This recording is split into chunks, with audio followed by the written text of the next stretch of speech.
This is Ratna Mehta, and I lead the Catalyst Fund at the Wadhwani Foundation.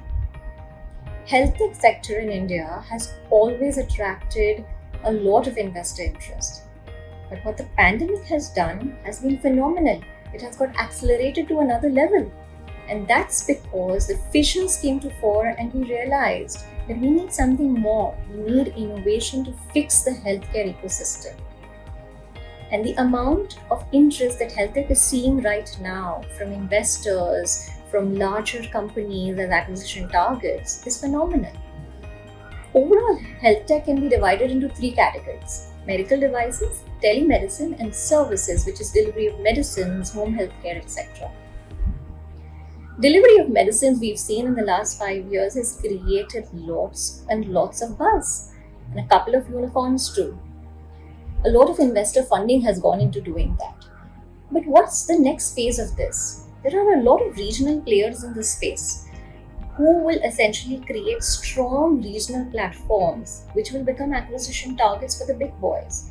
And that's where some of the funding will go in the future. Telemedicine is a different story altogether. It's got a huge lifeline because of the last 1 year, the pandemic, the need to provide access in places where people can't travel or where the cost of travel is very high.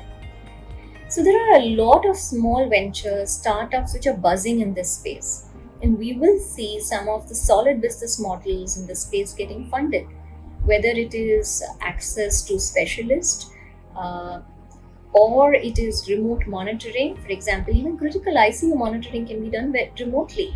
And those are very important services because there is a complete dearth of these services in beyond metros and tier 1.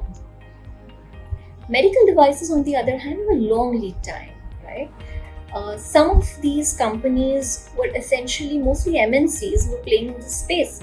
We are seeing some startups enter this space and enter very successfully.